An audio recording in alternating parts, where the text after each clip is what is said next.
The morning started quietly in the small Wyoming town, the kind of place where most people knew each other and life moved at a slow and steady pace.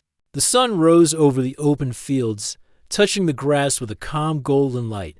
As the town woke up, something unusual happened that broke the normal rhythm of the day. Rancher Elias Turner walked into the sheriff's office.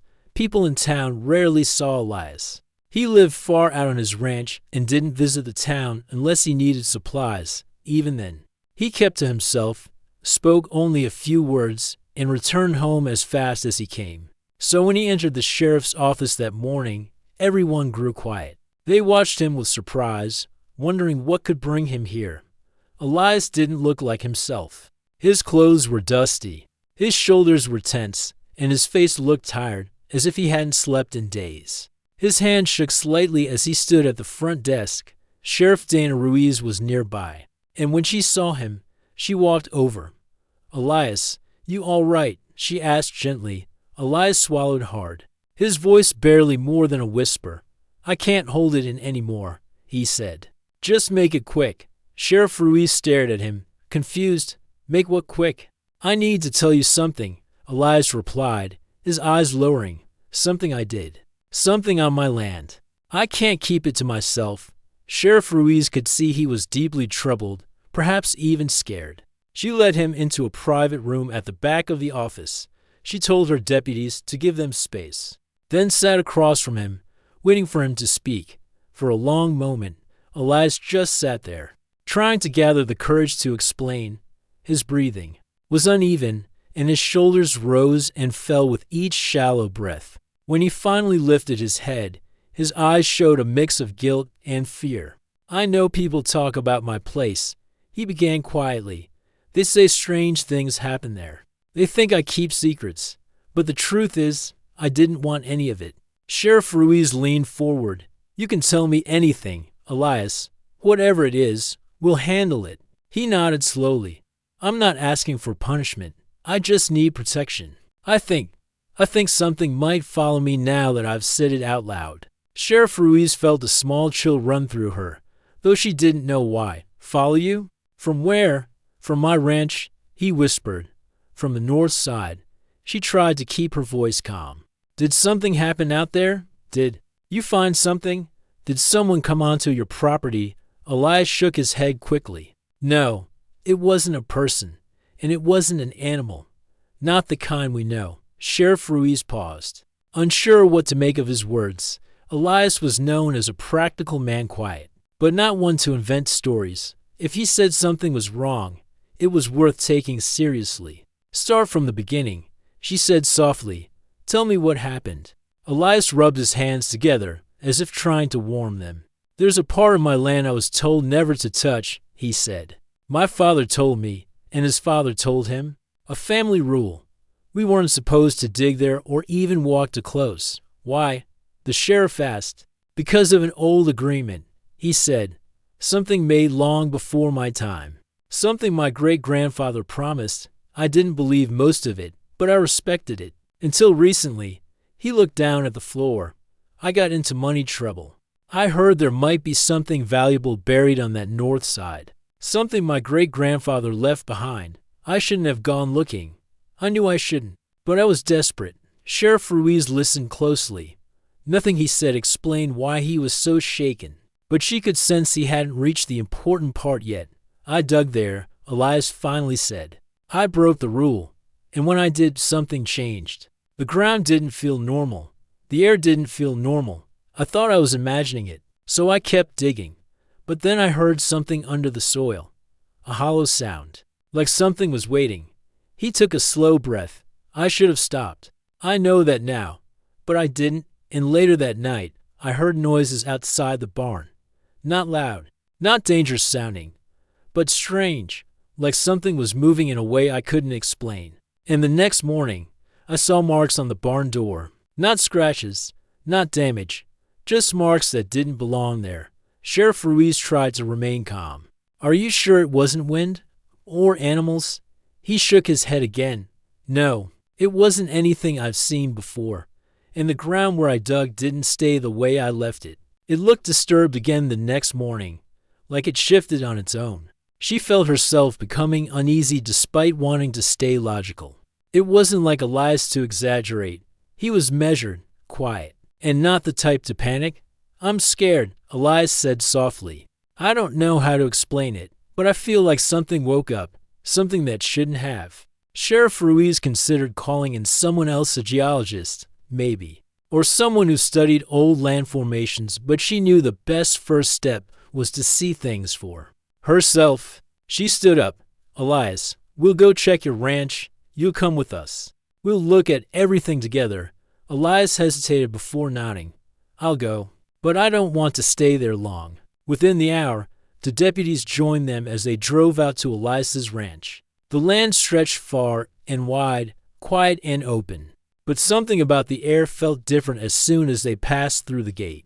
Sheriff Ruiz noticed Elias watching the fields nervously, as if expecting something to appear at any moment. When they reached the barn, the deputy stepped out and examined the door. There were marks on it, just like Elias said, not harmful, not destructive, but unusual, as if something had brushed against it or pressed lightly against the wood. "This isn't from any animal I know," one deputy said, trying to keep his voice steady. Elias swallowed. "That's what I mean. Things like this keep happening." They walked toward the area where he had dug. The soil was uneven and slightly sunken in places. Sheriff Ruiz knelt down and touched it. The dirt was loose, but not like normal dug-up earth. It felt, shifted, almost alive in a very quiet way. She couldn't explain it, and that bothered her. "You didn't bury anything else here?" she asked. "No," Elias said. "I only dug. Nothing more." She looked toward the old grain silo in the distance. It was tall and weathered, standing alone like a forgotten tower. Elias followed her gaze, and his face tightened. "I don't go near that silo anymore," he said. "Not after what I heard." "What did you hear?" she asked gently. He shook his head. "I don't want to talk about it here." Sheriff Ruiz didn't push. She understood that whatever he experienced had deeply unsettled him, and forcing details out of him on the spot wouldn't help. The deputies continued walking around, examining the property. Nothing seemed dangerous. Nothing seemed threatening, and yet the entire place felt off, as if an invisible weight hung over it. Even the wind seemed quieter, like the land was holding its breath. Elias stood a few steps behind them, looking toward the north side with a distant, troubled expression. "I thought money was my biggest problem," he said quietly. "I was wrong. I made a mistake. A very big mistake." Sheriff Ruiz approached him. "We'll figure this out. You're not alone in this." But Elias didn't answer. His eyes stayed fixed on the north end of the property, as if he sensed something there, something silent and patient, waiting for the right moment to move again. And for the first time since she took the job as sheriff, Dana Ruiz felt unsure of what exactly they were dealing with. She only knew one thing: Elias Turner wasn't imagining things. Something on that land wasn't right, and whatever it was, he believed it had already noticed him.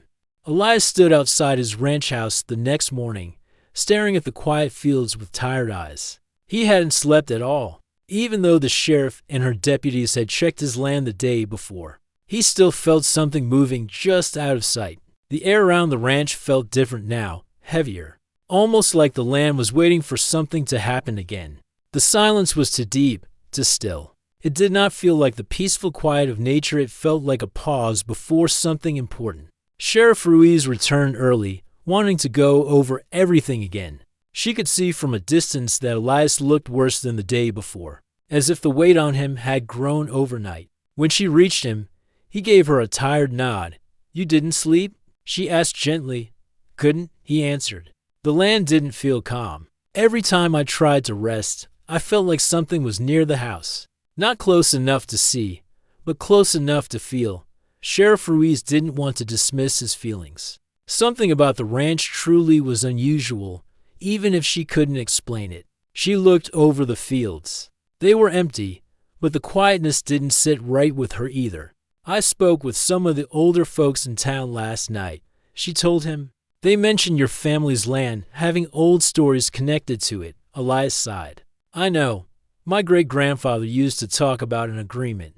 He said the land would stay peaceful as long as we respected certain rules. What kind of rules? She asked. Elias pointed toward the north side, where the tall grain silo stood like a silent guard. That area was never supposed to be touched. No digging, no building, nothing. My father always warned me. He said the ground there wasn't just soil, it was part of an old promise. Sheriff Ruiz crossed her arms. A promise with who? My great-grandfather never explained clearly, Elias said. He only said the land had something beneath it, something we should let rest. He believed disturbing it would bring trouble. Do you think that trouble has already started? She asked quietly. Elias nodded slowly. Yes, I felt it the moment I dug into that ground. He looked toward the silo with uneasy eyes. And last night, I heard something again, not loud. Just a soft sound from inside the silo, like something shifting. Sheriff Ruiz felt another small chill. We should check the silo. I'll go with you, Elias said, though he sounded unsure. The deputies joined them as they approached the silo. It stood tall and weathered, with rust running down its metal sides. The door at the base was slightly open, swaying gently with the breeze. Yet the air around the silo didn't move much. Something about it felt different from the rest of the ranch, as if a thin line separated it from the world around it. Elias stayed a few steps behind the sheriff as she pushed the door wider. Inside, the light was dim, and dust floated lazily in the air. Nothing looked dangerous. Nothing looked disturbed. But Sheriff Ruiz could feel a strange heaviness inside the structure, like the air held a memory it didn't want to reveal. One deputy walked along the wall, his flashlight shining on the metal. There's something odd here, he said. Look at this. The metal on the inside had long, curved indentations, not scratches, not damage, but smooth marks that didn't seem natural. They almost looked like impressions made by something touching the walls gently, as if testing them.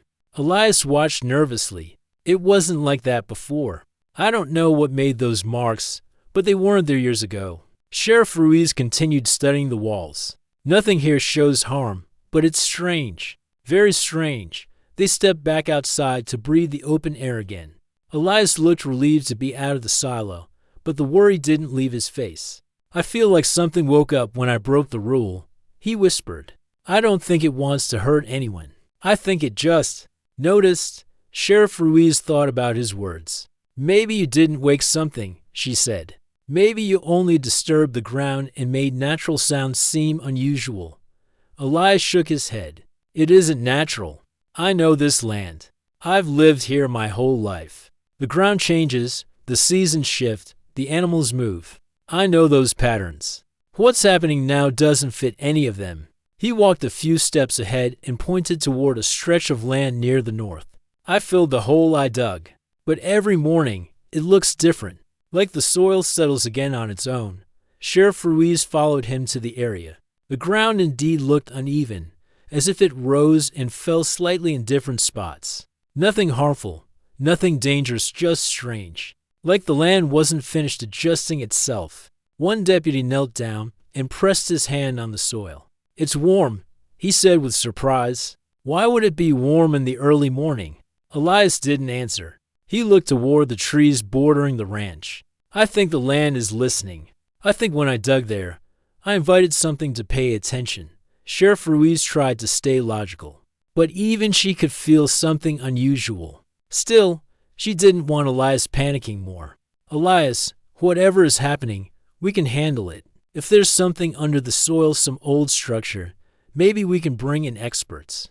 Elias looked down. It's not a structure. It's older than that. He paused, choosing his words carefully. My great-grandfather once said the land had its own guardian, something that kept this area peaceful if we respected it. He never described it, but he always spoke about it with care, not fear. Like it wasn't harmful, just watchful. Sheriff Ruiz considered that. You think you disturbed this guardian? I don't know, Elias said honestly. But I know I disturbed something, and I think it wants me to fix what I did. He walked slowly back toward the house. Sheriff Ruiz followed him. Fix it how? Elias hesitated. By restoring the land. By sealing the area again. By putting everything back the way it was. Then we'll help you, the sheriff said. But Elias shook his head gently. No, this is a family duty. My great-grandfather said if the land was ever disturbed, the one who caused it had to be the one to put things right. Sheriff Ruiz didn't want him to feel responsible for something that might not even be real. But she could tell this wasn't a fear he invented. This was something he truly believed in his bones. The day passed quietly. They brought in simple tools and helped Elias settle the soil, returning the land to its original shape. They didn't dig, they didn't explore deeper, they just restored the surface, smoothing it gently and respectfully. Elias felt calmer with every step, as if a weight was lifting little by little. When the sun began to set, the ranch looked peaceful again. The wind moved through the grass softly. The birds returned to the trees. The heavy feeling around the ranch began to fade. I think it's better now, Elias said quietly. I think the land is calmer. Sheriff Ruiz nodded. We'll stay with you until night, just to make sure everything is all right. But Elias shook his head kindly. No need. I think the quiet is returning. I can feel it. She hesitated, but she trusted his instincts. Elias wasn't a man who spoke lightly. Before leaving, she asked, Are you scared it will return? Elias shook his head, looking toward the north side with calm eyes. Not scared, just aware. I don't think it wants to cause trouble. I think it just wanted to be acknowledged. He walked toward the restored soil and placed his hand gently on it. And I think it knows I understand now. As the sheriff drove away, she looked back at the ranch one last time. The land, once tense and strange, now looked still and peaceful again. She felt certain something had changed, not just the soil, but Elias himself. Whatever had been disturbed was quiet again. Whatever had noticed them seemed to be resting once more. And the ranch, in the soft light of evening, looked like it had finally taken a deep breath.